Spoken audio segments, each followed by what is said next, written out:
Our sponsor this year, as you probably know by now, is Sherman's Maine Coast Bookshop and Cafe, and we thank them for their ongoing support. And as always, donations are accepted, and thank you very much for your support for coming too. And would you please turn off your cell phones if you haven't done that already? And before I introduce today's mystery writer, let me tell you there's another Chats that's tomorrow, and it's right here, same place as Linda Greenlaw, and she's going to talk about her newest mystery, Silver Hitch. So you're welcome to return at the same place, same time tomorrow. And today I'm pleased to introduce today's mystery writer, Bruce Robert Coffin. And this is a man who knows his mysteries from the inside out. Well, not exactly the very inside, but he has been a detective Detective Sergeant with 27 years experience. Be sure I got that right because he started as a cadet.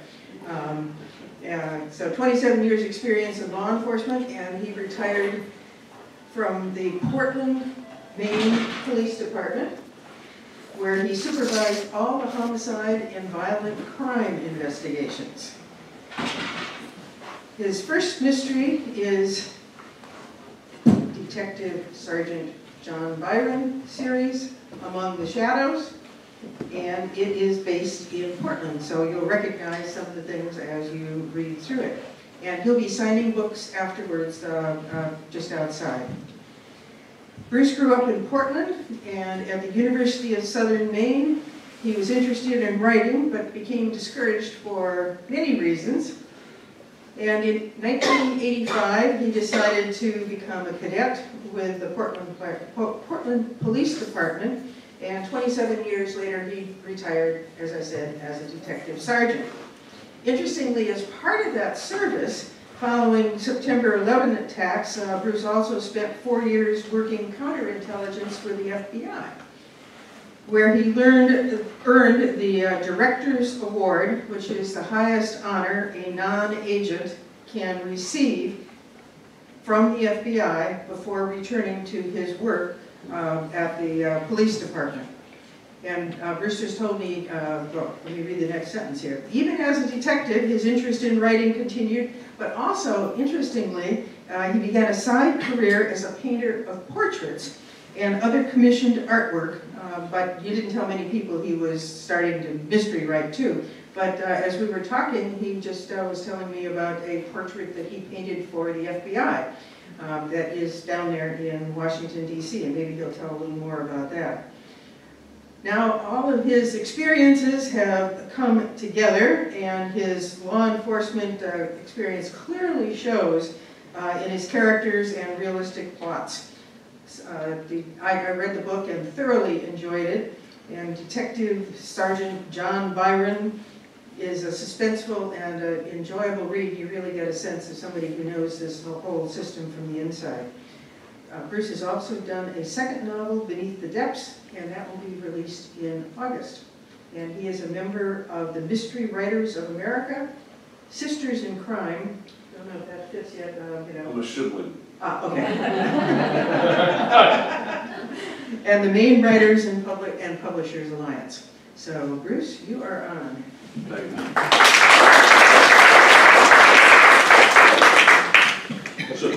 Thank you for that. That was very nice. It was tough to follow. I'd like to hear that guy.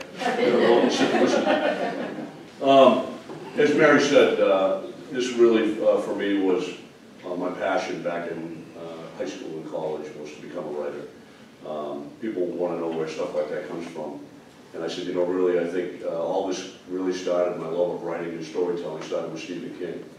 I know there are people that love Stephen's work, and there are people that don't really care for it because he tends to write in the horror genre.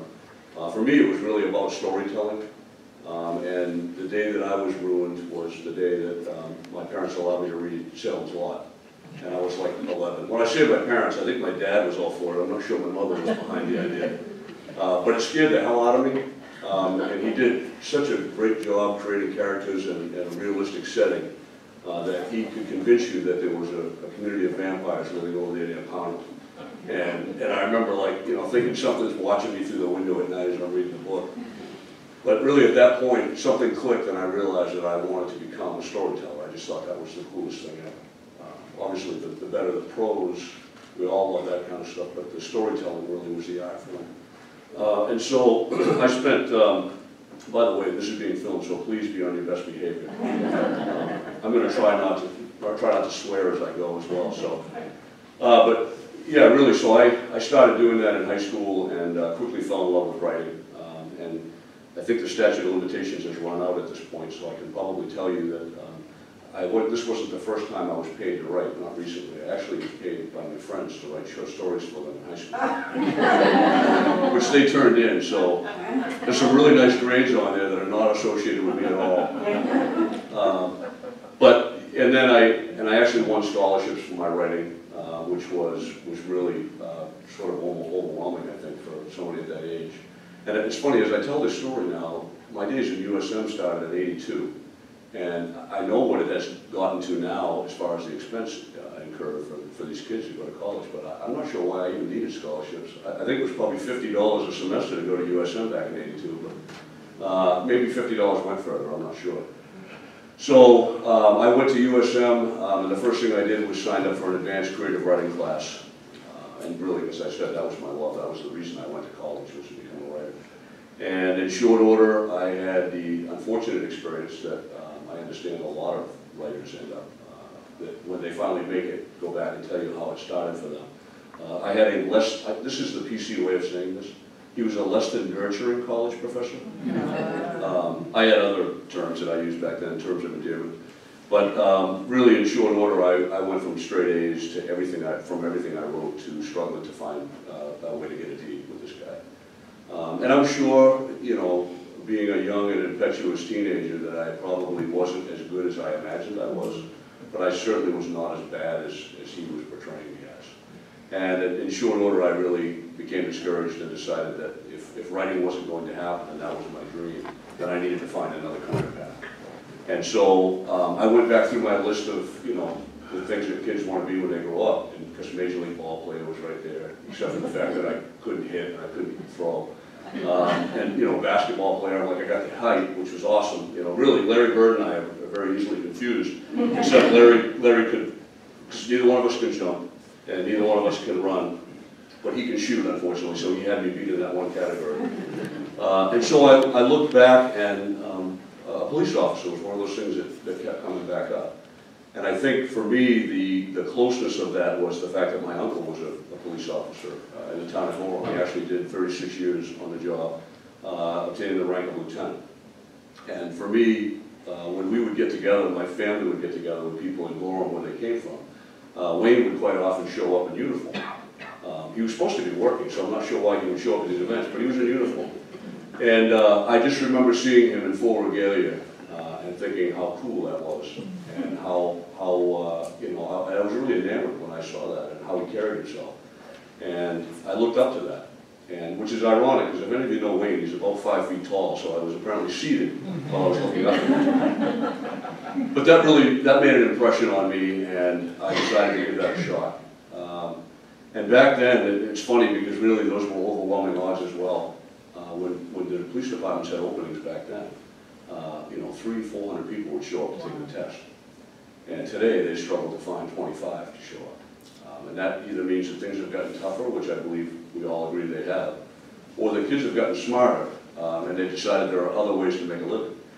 But either way, I showed up with 400 people to take the test for Portland.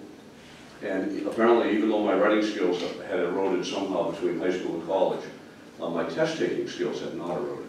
And I ended up coming in 12th out of the 400. And Portland hired 9, and so I sat there waiting for people to drop out of the academy, and then the first day somebody quit, and now I was sitting in the number 2 hole, and then no one else quit. So at the time, I had given up the job I had, and I was working for Hodges Furniture in South Portland. I don't know if any of you from around that area. I worked for the Lambie Brothers, and I was delivering new furniture and new appliances, which was a great job. I mean, it was, you were working out, so you felt pretty good about that. You only had to see the boss twice a day, which was awesome. First thing in the morning, and then again when we loaded up in the afternoon, and then we never saw him. So it was a great job, and the police department called and said, hey, look, you know, you're sitting in the on-deck circle. would you be interested in coming to work for us as a cadet? And I thought, well, what does that mean? And they went, well, we'll hire you as a cadet, you'll learn some of the inner workings of the police department. And then this was September. In January, we'll send you to the academy as a police officer. And I'm like, where do I sign? So I quickly learned, upon taking that job, that there was going to be a lot of money to be made in law enforcement. I took a cut in pay to go work as a police cadet from my job with the Landry Brothers Moving Furniture. So I said, this is it, I've made it, I'm going, this is happening. So, and then I also learned about the bait and switch. There was no police academy in January. So I sat there for 7 months learning my cadet duties. And then in April of 1986, I got hired, sworn in by Frank Amoroso, and made my way to the academy in Waterville, which at the time was in Waterville. It's funny, as you tell these stories, you start realizing that you become that old guy that everybody used to talk about. I tell all these places of things that happened, and none of them are around anymore. Yeah. My wife and I, our first date, there were 3 places we went to that night, and they're all gone. I'm like, Jesus, it's amazing we're still together. So it's no longer in Waterville, but it was then. And I drove up, we all figured out quickly that there was safety in numbers, so we all started carpooling at some point. But that first week I drove up by myself, scared to death, thinking, Jesus, I've given up everything to do this. This is it, I've got nothing else. You know, so either this works out or I'm going to have to find another career. And as I drove in, there was this weird-looking guy dressed in strange clothing who looked like he might have been the groundskeeper. And he had a wicked thick German accent and didn't speak very good English. And he started yelling at me. And I found out later his name was Hans. And he was, in fact, the groundskeeper and the boiler guy. And I'm like, I haven't even got to the state police yet. I'm being yelled at by the groundskeeper. This is unbelievable. So, and then about a half an hour later, there were 3 troopers yelling at me simultaneously. So I knew I'd made it. So, seriously, that's exactly what it was like. We all stood out in the parking lot in the rain, because apparently that's all it does in Maine, even back then. And we could all hear them, like, yelling and doing all this crazy stuff, throwing stuff around downstairs as we're standing out in the parking lot. And we're all looking at each other going, did we really sign up to do this? Are you kidding me? You finally get your turn in there, and there's 3 troopers. There's one sitting in front of you trying to keep eye contact with you, yelling, you, giving you information. And there's 2 others on either side of you yelling, you know, drop your bag, pick up your bag. I didn't tell you to drop that. And this is what it was like. And then after they finished with me, I promptly ran into the woman's room because I couldn't find my way out. Any door that I could get out of was the thing. And I remember him saying, oh, that's right, Coffin, run right to the woman's room, that's where you belong. So, and actually we all did the same thing. We made our way up, and there was a group of wardens that were going through their basic academy, and they just stood there having a good old time as we all ran up, scared to death with our, you know, our Navy bag of all our luggage and stuff. And we're like, I have no idea what those 3 guys just told me. I just know they yelled at me a lot. And they're like, yeah, the board that you need is right around the corner, and your rooms are upstairs. And I'm like, thank you for that. So, in short order, I got back to the police department, and I had a career that I'm actually very lucky to have had. I did pretty much everything you can imagine that you could do in that job. I started off as a footbeat. Once I got done my training program, which was they put you with a field training officer. And for, I think it was just 2 weeks at the time, I rode, could have been longer than that, but I think it was 2 weeks. I rode around with a training officer named Eddie Ledbetter, who I still am very good friends with. And Eddie wouldn't let me drive the whole time we were together because he's a senior guy, he didn't want me to drive. Well, that seems like a big deal. Now I don't have to drive. That's a pretty cool deal, right? Except for the fact that back then, the cruisers all had bench seats, and they were vinyl. And my trainee was about as tall as my uncle. So I spent that whole training time with my knees up around my ears. And that's what I remember about that. I think he let me drive the last night and yelled at me the whole time. So, but in short order, I got on the street. I learned my way around, trying to get people to do what I needed them to do with the least amount of effort, which is really what law enforcement is. It's learning the mental ins and outs and how to manipulate people in a way that they do things without wanting to take a swing at you. You know, it's really what it is. It's human nature. You try to figure out how to get them to do what you want. It's like being a car dealer without the lying part. That's really the only thing that's missing. So, but I quickly realized that my love was in investigations, and in no time at all, I actually became a member of the fatal accident reconstruction team. And remember sitting in school saying that you were never going to use this math that they were trying to teach you. Remember, we all said that, like, why am I even learning this? Seriously, protractor and stuff? My parents aren't using a protractor when they go to work, right? Well, next thing I know, I'm doing algebra again, I'm doing geometry again. I learned conservation of linear momentum, and nobody knows what that is. There actually was a purpose behind the X and Y axis, and I can tell you what that is if you want to be bored later on, you can see me afterwards. But what was great about that was that it allowed me to get a chance to actually reconstruct crime and try to figure out what happened after the fact from the evidence that was there. And it allowed me to deal with people in a really different way, because I'm dealing with the bad guy in these scenarios, I'm dealing with the victims in these scenarios, and in the fatal accident sense, I'm dealing with the families of the victims. And really, that was a big learning experience for me. Having to make death notifications, that was the first time that became a regular occurrence for me. And trying to deal with the family and still do the job while maintaining a sense of responsibility and sensitiveness when dealing with them. I learned a lot about that, which of course later on translated very well for a homicide investigation. After having done that, I finally made my way up to the Detective Bureau, became a detective, and every time you make a promotion in the police world, you go back to the beginning again. You become that low person on the totem pole. So when they sent me upstairs, I went from investigating fatal accidents to looking into stolen cars. I'm like, that's way down there. And anyone who knows anything about Maine law knows that there's no such thing as a stolen car in this state. Felony arrest barely ever happen. They're basically referred to as joyriding. So unless the kid makes an attempt to change the VIN number or any other stuff, it's just a joyride. So we didn't get too many serious crimes there. But after a few months of that, they realized that every once in a while they'd throw me a bone, like an armed robbery or something, and I was actually getting confessions. So in short order, they had me over on the other side, which is called the people crime side. We had property crime, which is everything from, you know, vandalism to you name it, you know, theft, just plain old theft cases, fraud, that kind of stuff. The other side of the house was the people crime stuff, which is I eventually wanted to be in charge of that.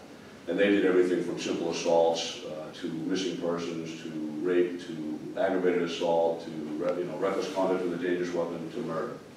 Even the bank robberies, which was cool. And I worked on a few homicides, and during this time I had started taking the promotional exam because I wanted to make sure that my options stayed open. That was the lie we all told ourselves. If we took the test and we get on the list, then our options would stay open.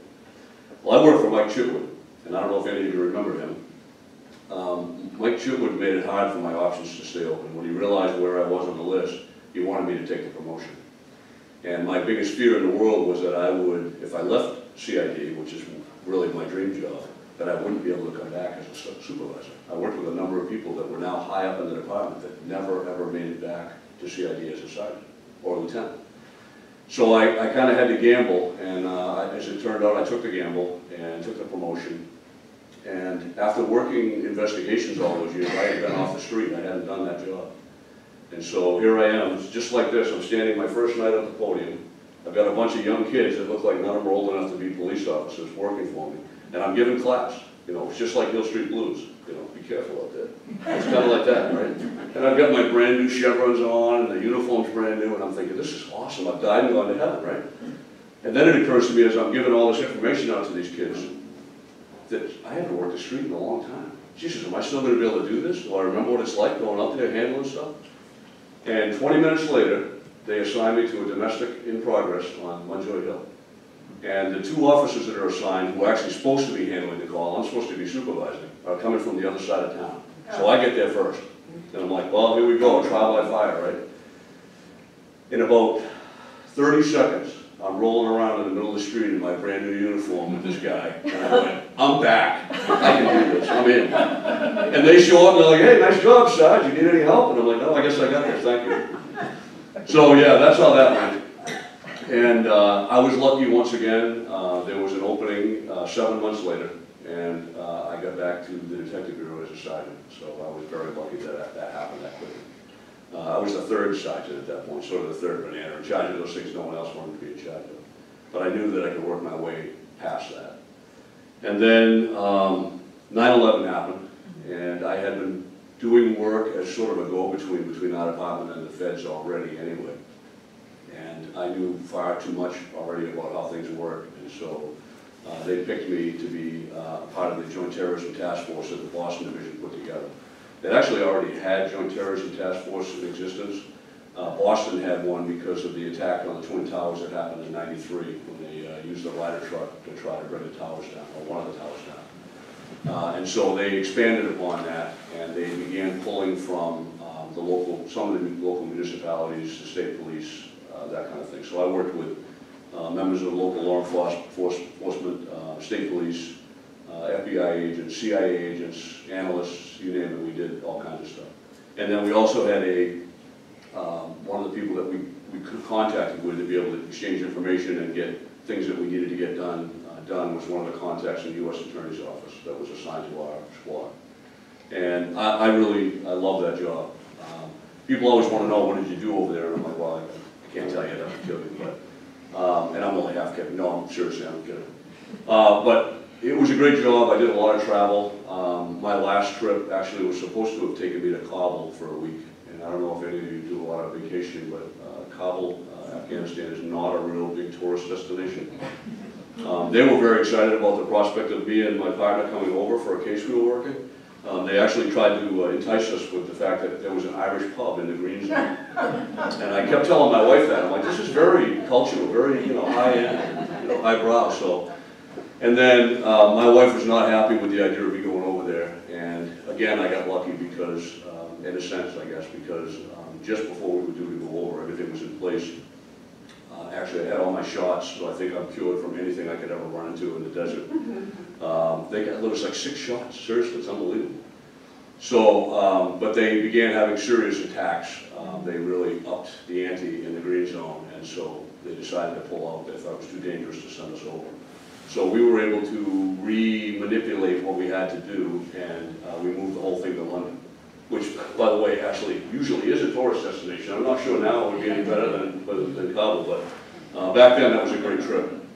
And so that was the last trip I got. I actually spent a great deal of time over there working, and then at night it was either go back to the hotel room exhausted or do some cool stuff. And one of the cool things I got to do was we got a private tour of the castle. So we got to watch them take care of the jewels at night and all that stuff. It was very cool. So. And then I came kicking and screaming back to the police department because I didn't want to come back. After 4 years of doing that other job, I really had a great thing going. It's a funny thing. Everybody's watched TV and movies, and we all know that the locals always have a problem with the state. And you also know the municipal officers always have a problem with the feds. So when I was over at the police department, we would always talk about, Jesus, like seriously, I've done the whole case for you, here's a ribbon on it, go ahead and prosecute it federally. Right, that was the joke. When you work on the federal side of the house, you sit there and you look back at your own department and you're like, man, those guys are unbelievable. Seriously, they expect we're going to do this and we're going to do that. It's just all a point of view, So they were great, And I came back, and in a short period of time, I was lucky enough to have the sergeant who was running the homicide unit finally had enough. He was tired and he stepped down and handed me the keys, and that was how I finished my career.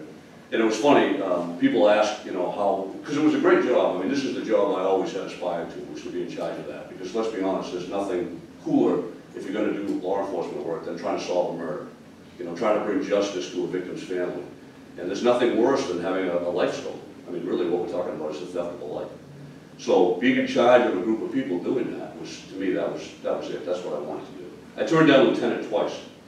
Because I'm like, Jesus, all they do is get paper cuts and yell at people. I don't want to do that. I want to be in charge of something that still matters. So, and that's what I got to do. But the day he handed the keys to me, we drove around and had a conversation. We actually did that for a few weeks, trying to get me up to speed on what was happening with his cases and his detectives. And he said, I'll be curious to see how long you can do this job. And he said, I started this job, I took this job when I had 20 years on. And now I have 25, and I've got nothing left in the tank. You're starting with 25 years on. I wonder how long you'll last. And I'm like, yeah, whatever, kid. I've been doing this. I can do this stuff. I lasted 2.5 years. That was it. That's all I had left. And my big mistake, how many of you have been at your job for, or maybe were at a job for over 30 years? A lot of you? What's the worst thing you can do when you've been at a job that long? A 2-week vacation. That's the worst thing you can do because you get to see what life is like when you're not in that little zoo.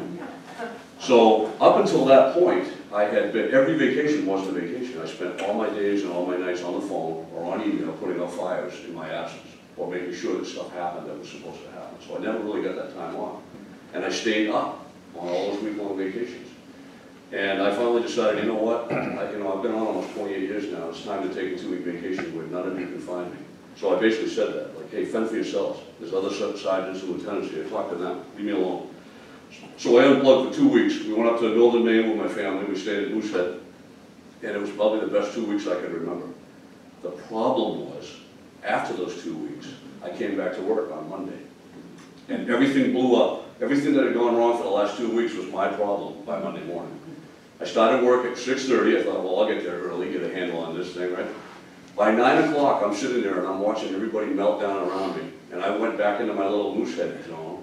And I said, I'm going to be right back. We're going to go get a coffee.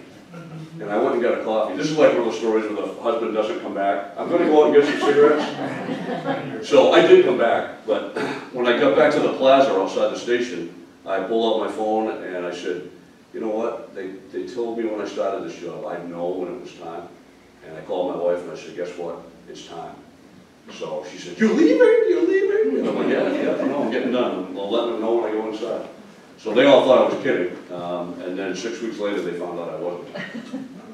But I had a great career. I really enjoyed myself. I would highly recommend it to anybody that wants a front row seat to the greatest show on earth, because that's what it is.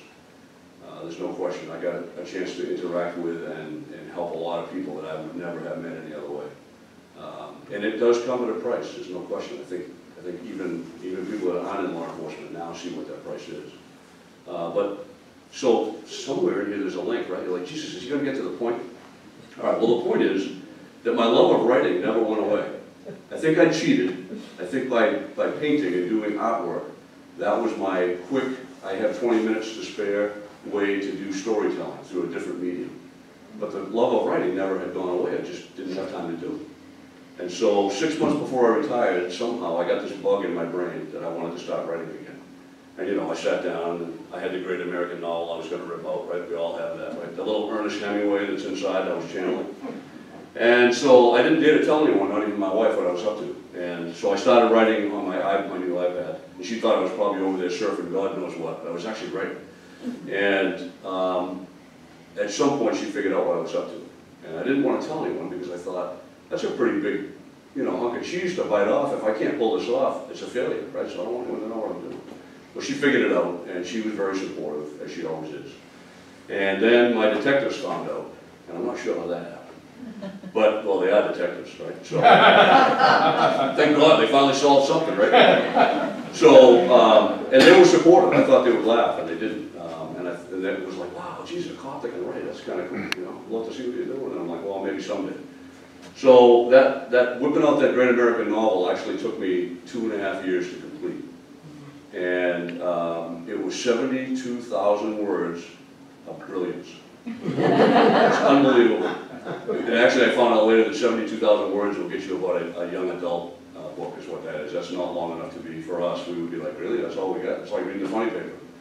So I found out that 100,000 words is what you have to write if you want to write an adult novel.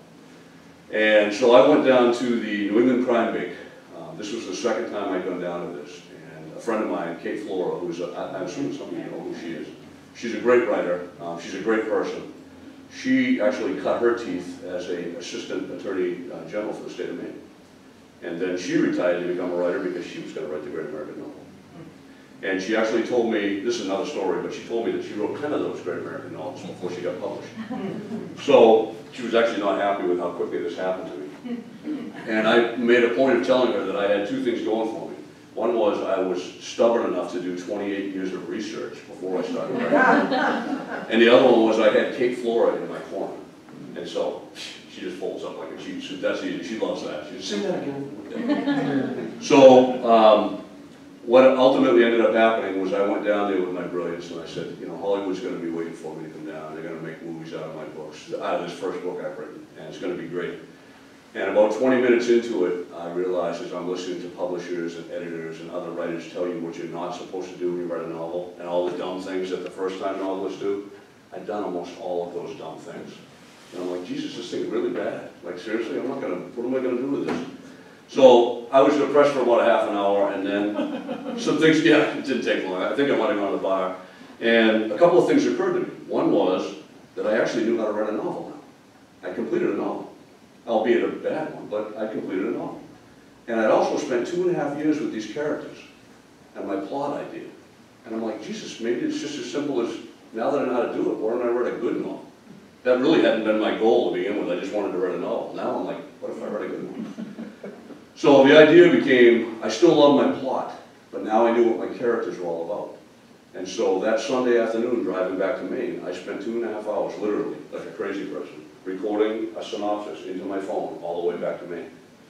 The majority of it, I listened to it later so I could type it up. It was a lot of that, but I actually had what I thought was a great idea. And so I had to go back and have a conversation with my wife, and I said, hey, look, I've been running a side business. I was doing remodeling, bathroom kind of stuff and everything. Let me segue to the side for a second. Remember, I was running homicides for Maine's largest city. 3 months after I retired, I'm remodeling things for people. Anyone had their bathroom remodeled? One of the first things that has to happen is what?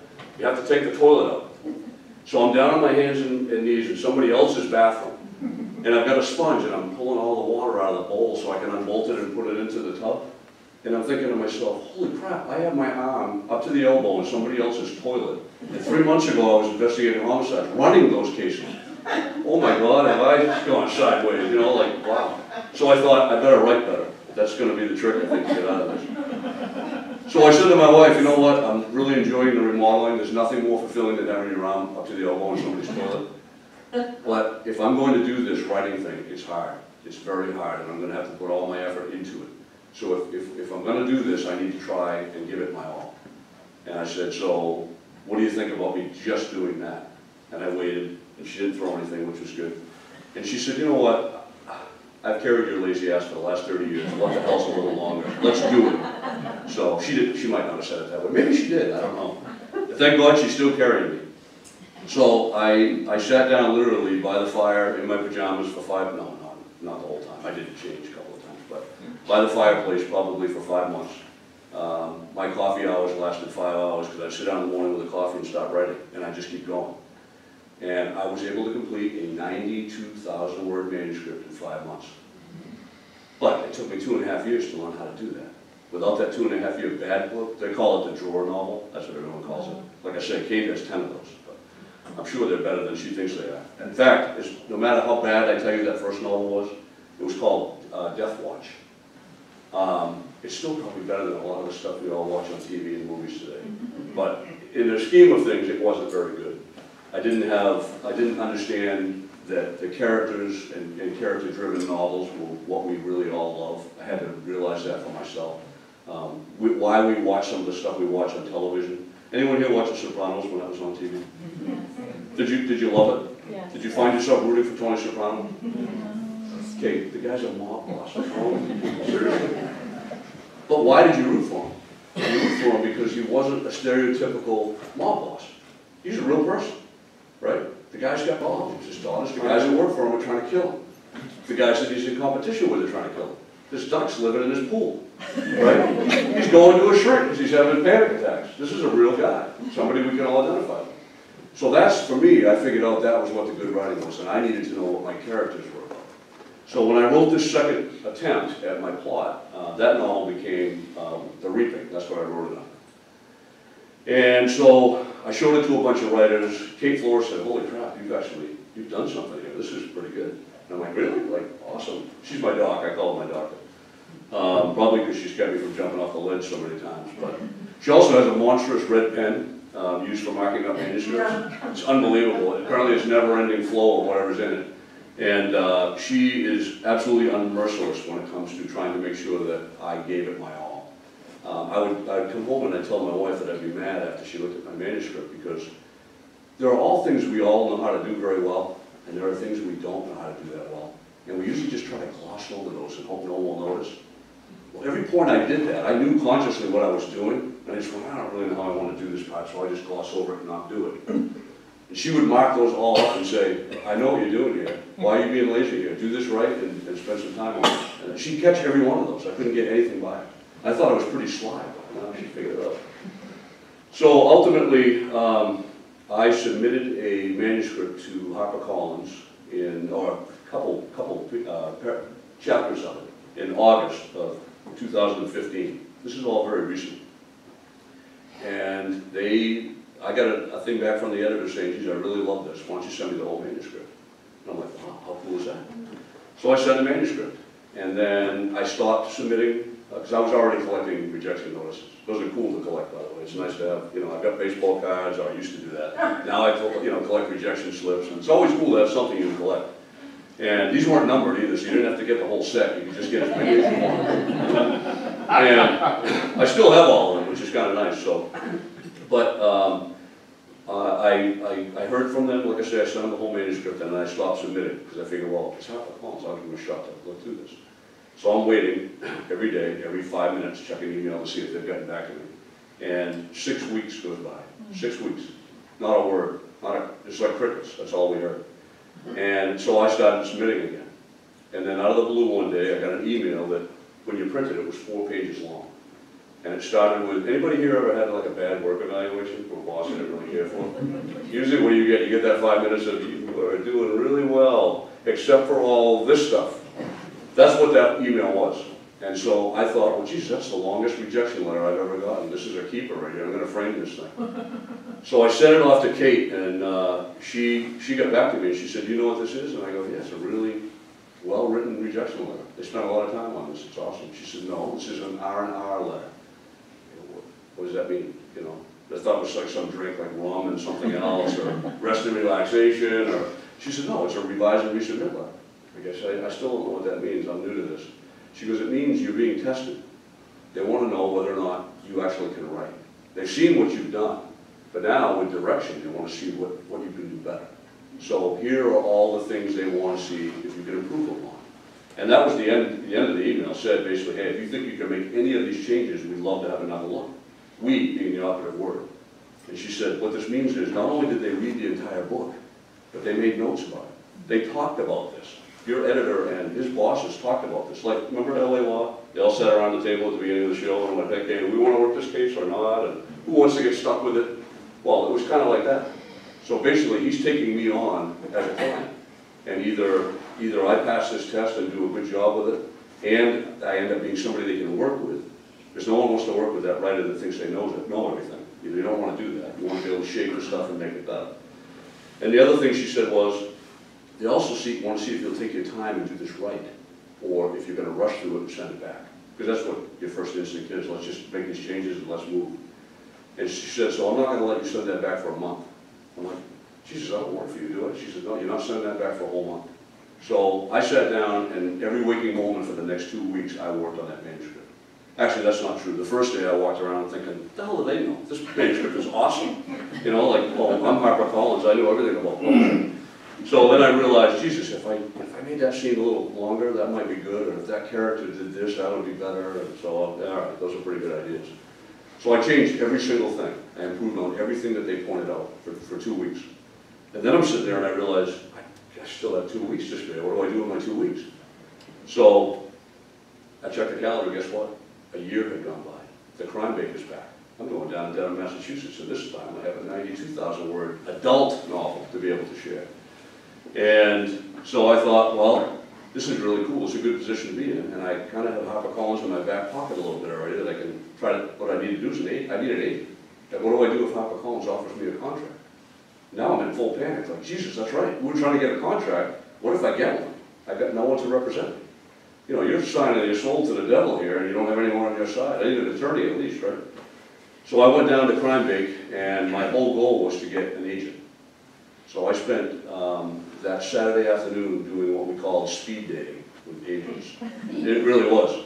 You had 3 minutes with each agent that you picked, and I picked 4 of them, and you had to give them your best. This is what I got going on. This is what my book is about, blah, blah, blah. And oh, by the way, HarperCollins sent me this. And all 4 agents asked for the full manuscript. I'm like, wow, Jesus, last year no one would wanted to see anything. This is kind of cool. And they all asked for refusal. So they all said, please do not make a decision until I've had a chance to read this manuscript. Well, one of them was hungry, which I didn't know at the time. And so The next morning, I had to get up and give a presentation on writing proper police procedure in front of 250 wannabe writers, and some actually already writers. And so it was me and a buddy of mine from Oakland, California. He's a retired lieutenant out there, CID lieutenant. And his third book comes out this fall. And so I'm trying to get into the mode, right? And I hadn't slept a wink all night long, thinking about how all these agents had my manuscript, like things were starting to happen. So I get up, I jump in the shower, I think I actually had the coffee in the shower with me because I didn't sleep. And my phone starts going off. You know how the phone never goes off till you get in the shower? Have you ever noticed that? You can stand next to it for 24 hours and it won't ring. You get in the shower or do something where you can't answer it and it rings. So it rings, and then there's a hang up, and then it rings again. And then there's a voicemail message. And then there's an email chime. Then there's a text chime. And I'm thinking, holy crap. My wife, who's carrying my lazy ass, somebody died. She's trying to get a hold of me is what I'm thinking happened, right? And I get out there, and it's Brian. The agent that represents him was one of the ones that asked for my manuscript. Turns out she stayed up most of the night reading it. And she wanted to offer representation right then. So I went up, and I met her for coffee. And I was trying not to act like I was nervous, but I was nervous. And she told me what she told me, and I'm thinking, I promised these other people that I'd let them look at it before I made a decision. So the bottom line is she says, look, I want to represent you. And I'm like, maybe. And as I'm saying it, I'm like, this is not the thing to say. I only came down here for this, and here I've already got what I want. Why am I doing this? And she said, that's exactly what you should be doing. You should be weighing your options. You should see and talk to people and find out what's what. So I went home thinking I'd made a mistake already. And I spent the next several days talking to every writer friend that I knew. Barbara Ross was great. I don't know if any of you, she was excellent. I mean, because I said, look, I have no idea what I'm doing. I'm scared to death. And she said, well, so she gave me a lesson in what it's like. Because really, agents, in this business, it seems odd to us, but agents are real estate agents. That's what they are. You know, your book and you are the property. And that's what they do. And so I talked to her, I talked to Paul Warren, I talked to Kate, everybody I could get my hands on, and they all said the same thing. Basically, look, you want an agent you can work with. Don't think for a second that they're your friends. Unless they were your friends to begin with, they work for you. So that's what it is. It's great to have a good relationship, but don't go into this looking for a friendship. That's not what you don't become friendly with your real estate agent. They're selling something. So, and they're all basically lazy, is what I was told. I go, I don't know what that means. And they said, well, fiction's broken down into genres. And so they all have a stable of people that write whatever their thing is. And if it's cozies, like Barbara Ross writes cozies. She does the Muscled Up series in Maine, which is very cool. But that means her agent specializes in cozies. So he doesn't have to go out and try to find a deal for that retired police officer that thinks he can write. He already has a stable of people that do what they do. And what happens is the publishers come to him and say, hey, I need a cozy about a quilting bee that takes place in Bar Harbor. Do you know anyone that can write that? And they're like, oh yeah. He's like, I got somebody right now. And he'll send the thing out and they write it. So you need somebody to go out and find a person that has connections in the publishing world for traditional mysteries. And the people that the agent that Barbara has is not going to do that. He's not that guy. He's going to spend a lot of time working for that. He doesn't already have it. So at the end of the day, the woman that wanted to represent me, Paula Munya, from Talcott Notch, had those connections. She'd already had success with some people in my similar situation. And she was hungry. She said and did all the right things. And so by Wednesday, I called up Wednesday night and said, hey, let's do this. So this was the second week in November. The week before Christmas, HarperCollins offered a 3-book contract. Oh. And I'm like, sweet, Merry Christmas, right? We're in business.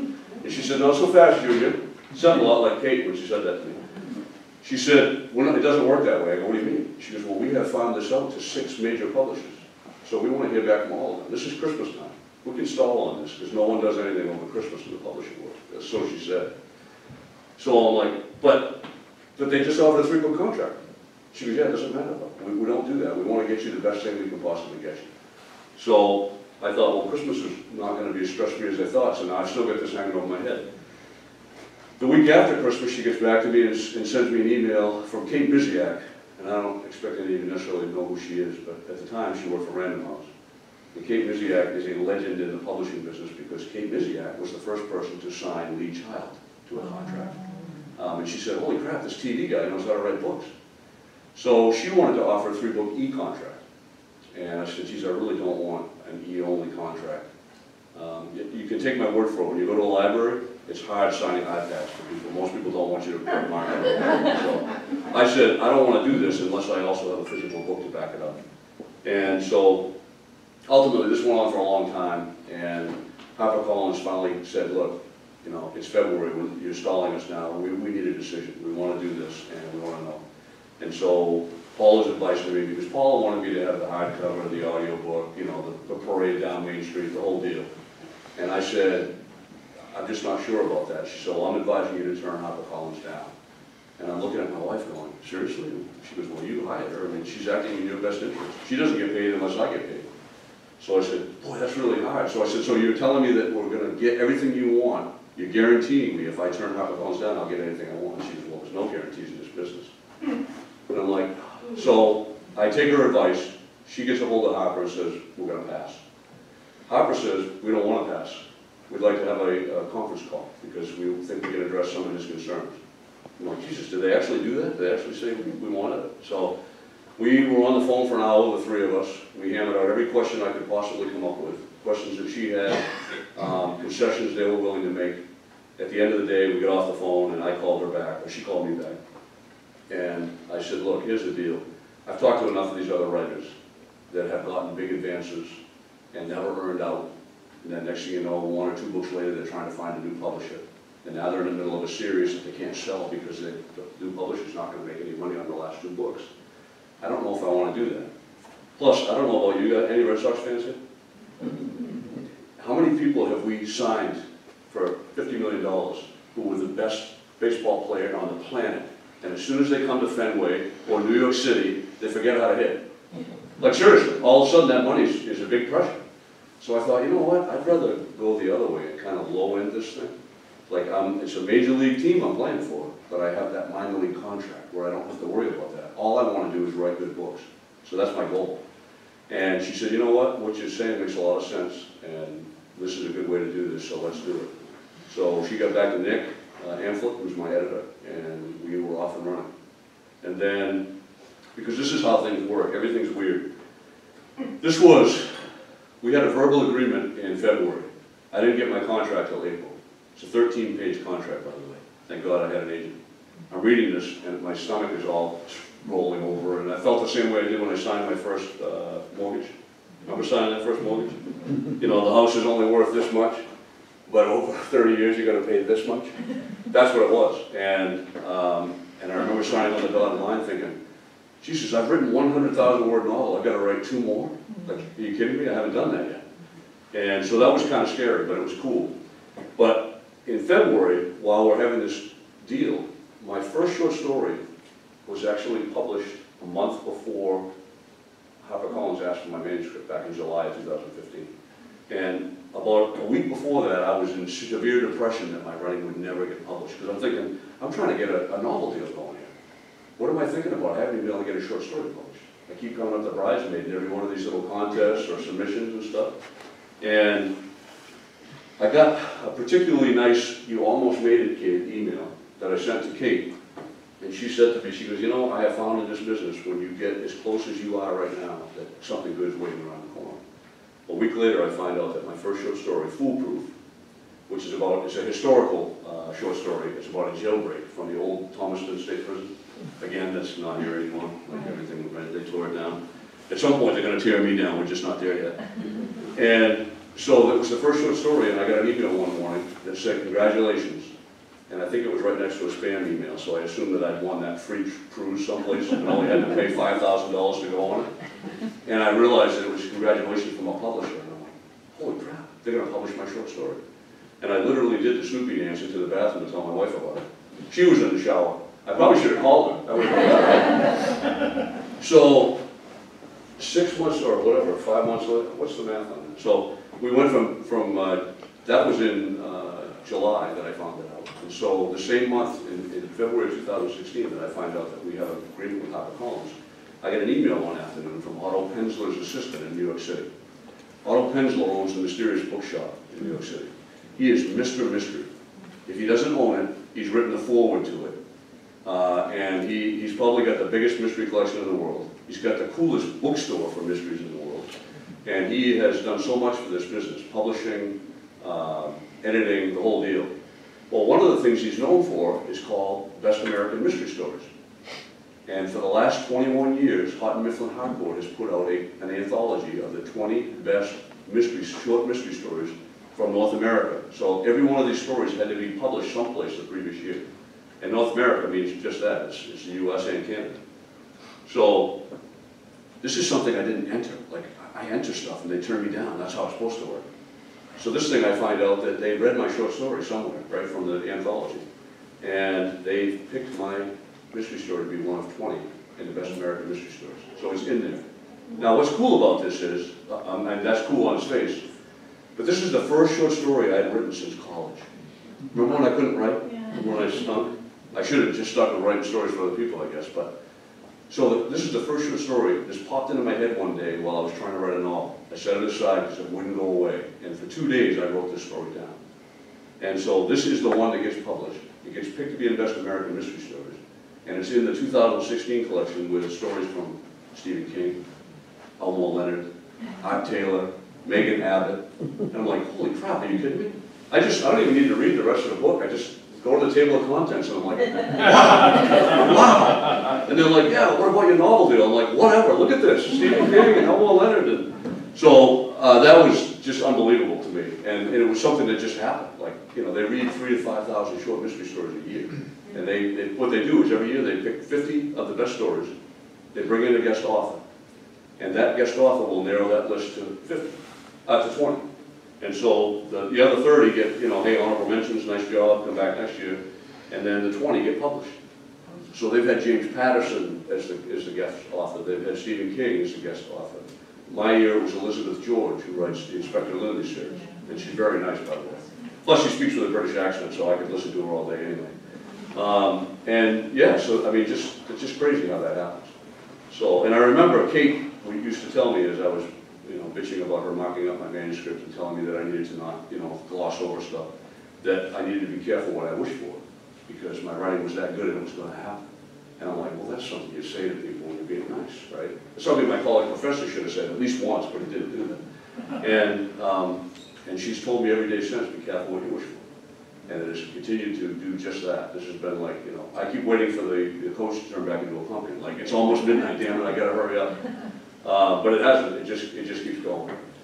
So, a bunch of things happened, and then we finally got to the point where the manuscript was done, and they had picked a September 13th release date.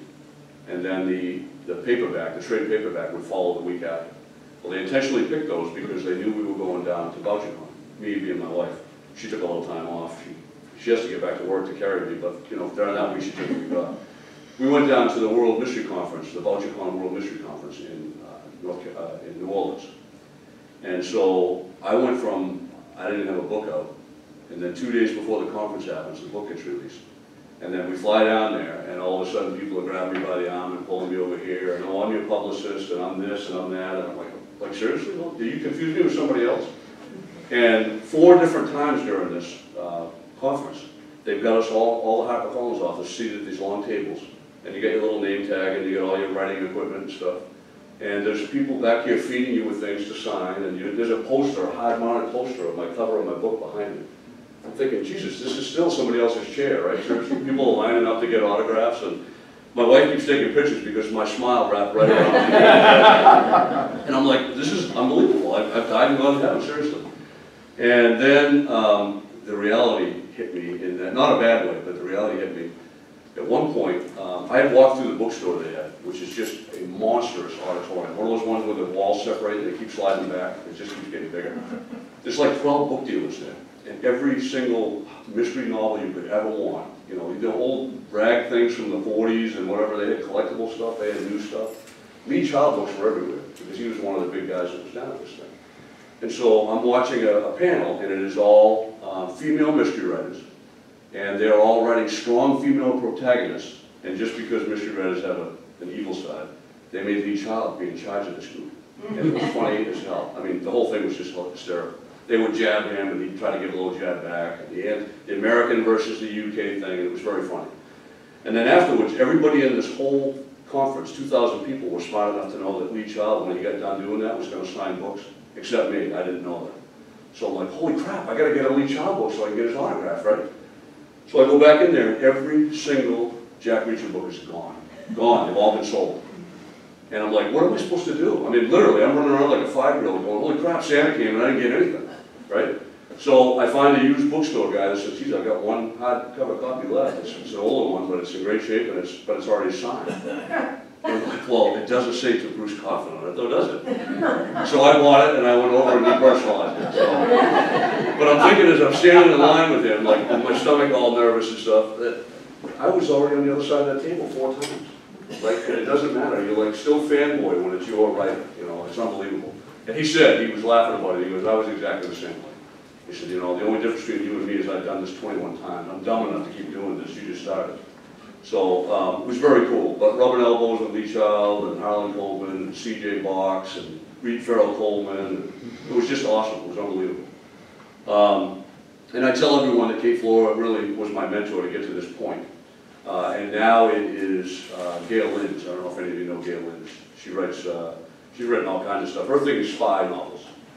She actually started writing with Robert Ludlum. They did a series called the Covert One series. And some of those were actually made into television. Gail is unbelievable, but she's kind of soldiering me through the business end of this thing, making sure that they don't get eaten by sharks. She's a great lady too. She's very cool.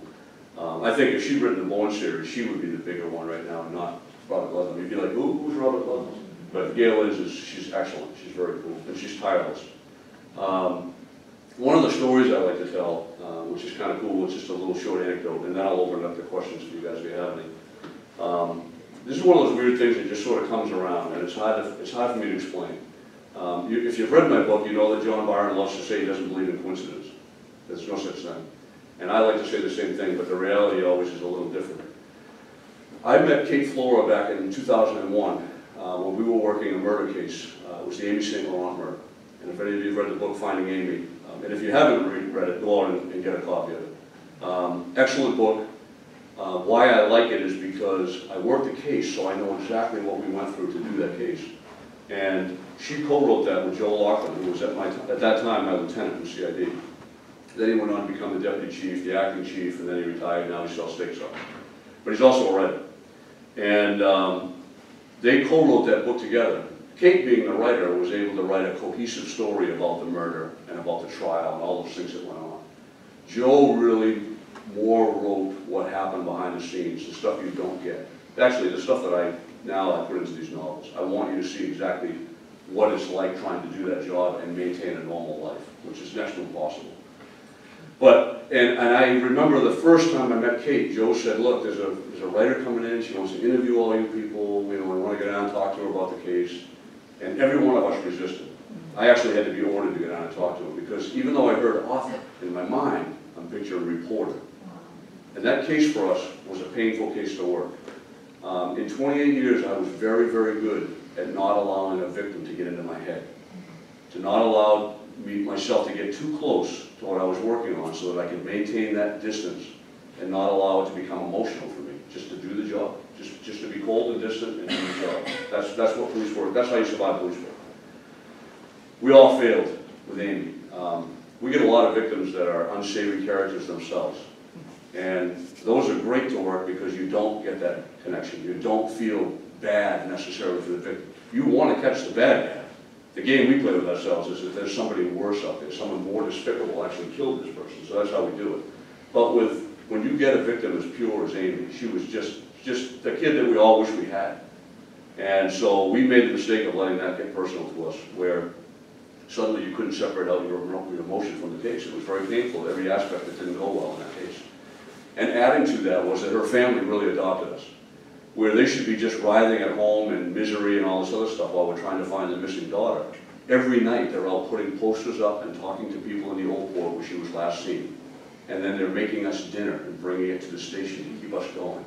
Because they know we haven't been home. Our spouses haven't seen us. This went on for weeks. And it was very difficult for us to just want to give up and move on because you felt like you'd be letting them down. You felt like you were letting Amy down.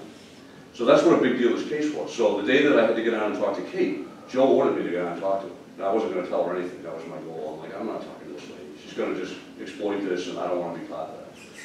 Well, if any of you know Kate, she's charming, she's genuine, and in 20 minutes, I found myself telling her stuff that I hadn't told my wife about the case. And she's been that way to me ever since. She's really been great. So she writes that book, and that's the only reason I met Kate. And we became friendly, and then my career went on. I went to the feds. I lost touch with her. I hadn't seen her in a long time. Then I retired, and I hadn't seen her. Now I'm trying to write a book. And in the middle of nowhere, she reaches out to me one day in February of 2013 and says, hey, geez, I know it's been a long time, but I'd love to catch up over breakfast. I'm writing a book that takes place in Portland, and I've got a mosque, and I've got a Somali thing going on, and there's a whole Islam connection thing, and I know you know that stuff from your time with the feds. I'd love to pick your brain. And I'm like, sure, what the hell? And I'm thinking, do I dare to tell her that I'm trying to write a book? You know, like everyone's heard that cop that's going to write a novel, right? And I'm thinking, she's going to laugh at me, and no, she is. So we meet, I do my thing with her, and then finally I get up the courage to tell her what I'm doing, and she becomes my mentor. So skipping ahead, I have my contract with HarperCollins. And the way it worked out was, everything is done. My copy editor has now been through this 400-page monster, I don't know how many times. I've been through it, I don't know how many times. And I have the copy editors. So we're done, we're good to go. So now when I hit send, that's it. My baby's going out into the world, and I can't make any more changes. And whatever's wrong is going to be wrong for all eternity. So I'm scared about sending it back. So this is the middle of the week, and my wife took the day off, and she had an appointment in South Portland. And I went, well, geez, we'll go grab some lunch, I'll drop you off. And then I'm right down the street from where the climax takes place. And see, I'm not ruining for anyone who hasn't read it. Could be Funtown for all you know. So, but for anyone who's read it, you already know, so don't say it. But I'm down the street, and I'm like, geez, I'm this close. I wrote this story in my pajamas for 5 months when it was wintertime. The story's set in autumn. So I probably should go to where I wrote this, even though I've been to that location 1,000 times, and see if there's something I missed, something that would be cool to add in, something I might have got wrong. This is a good opportunity to do that. So I park the truck, I get out, and I walk the whole area. And as I'm walking it, this weird thing happens. We've all had traumatic things happen in our lives. And if you go back and revisit where it happened, you get an emotional reaction, you almost a physical reaction to it. So I'm walking around this place, and I'm starting to feel like all the things I wrote about that have been in my head all this time happened, for real, not just imaginary. Like I feel like Scrooge, like, holy crap, there's the ghost that Miley came through, and that's where the ghost of Christmas present was. Like it really happened. And I'm thinking, this is how the cheese slides off the cracker. This is the beginning of that. So I have to be careful to separate my imaginary world from the real one. And then I get out to where the actual main event takes place. And I close my eyes, and I'm smelling what the foliage smells like, and trying to get a feel for that, and I'm listening to things that are going on, and I take some pictures, and I'm trying to make sure if there's anything I can add that will help flesh out this scene, that it's a good time to do that. And I finally decide, okay, that's it. I know what I'm going to do. I'm going to go back, add a couple things, and then I'm hitting send. As I turn around to walk back to the parking lot where my truck is, there's a memorial bench behind me, about from me to you. And I'm like, well, that's kind of cool. So I walk up to see whose memorial bench it is. Guess whose bench it is? Amy St. Laurent's. And I'm like, Jesus, are you shitting me? Like, is that supposed to happen? So I send a private text to her mother, Diane Jenkins, and I basically tell her a short version of what I just told you. And I said, it's like Amy's here with me. And she said, she's with you every day. But try to imagine, 15 years before that, I run into Kate Flora because of this murder case. My first book, Kate Flora, helps me get where I am. And then that's the common link is Amy. And now I write a scene that I could have written anywhere that happens to be where Amy's memorial bench is. I don't know how you can, and so many things could have happened to mess that up. My wife doesn't take the day off in the middle of the week. I don't end up out there. All these things happen. It's just so strange. So I can believe in almost anything, I gotta tell you. I thought that was a cool story. So anyway, yeah. Every book I read, policemen say they don't believe in coincidence. Just by what you told us, is what I happen to believe, which is I've had a million coincidences happen in my life. And it hasn't been enemy action or... Why does everyone keep saying there's no such thing as coincidences? Because it sounds cool. I think every police officer starts thinking that way. We're so fact-based, and we don't want to believe that there's anything outside of what happens, you know, that would take us out of our control zone. Won't they have real lives though? I mean. Oh yeah, no, yeah, absolutely. But I think we all start that way. And I think as time goes on, and I had that with John because we're all stubborn in that way. I think we all want to think that there's nothing out there helping us. We're solving these cases on our own. But the reality is that there's definitely something else going on, for sure. I mean, you can't explain stuff like that away. So, but I think it's cool to have that battle-hardened police officer that believes that, you know, unless they solved it, there was no outside help. I think that's what that's all about. So we all kind of come into the business thinking that way. And it's funny, it's one of those things that you watch happen. The young officers come in thinking that way, and then over time that just sort of goes away. You realize that there's only so much stuff you can control, that some things just happen. And sometimes you kind of have to let those happen. And the other thing is, when you're trying to decide who the bad guy is or the bad girl is, that you allow for the fact that there are occasionally going to be coincidences, so you have to double down and make sure that you've actually done due diligence, because you don't want to end up getting the wrong person charged for something. I'll tell you one case in point, that case had all the things that could possibly go wrong with it, went wrong with it, including having 2 prime suspects right out of the gate. One was from Florida, and the one that actually did it, Bruce Robert, was from up here. And I can't tell you all the crazy stuff that other guy did. Like, it was almost like, look at me, I'm the suspect. He did everything he could to make himself a suspect. But every moment we wasted with that goober, we were not spending time closing in on Bruce Robert. And we, remember, for 6 weeks, we didn't have a body. We didn't have anything. We have a missing girl. So we're out there playing games with this guy, cat and mouse games, because he knows what he's doing and he knows he's got us. So it was crazy. It was crazy. But yeah, no, coincidence, absolutely. I believe in that. I've seen too many weird things to not believe in that at this point. So, anyone else? Yeah. Yes, I have a question, and maybe on a lighter note, but actually maybe more serious when it comes to implications on your ego. Earlier on, you were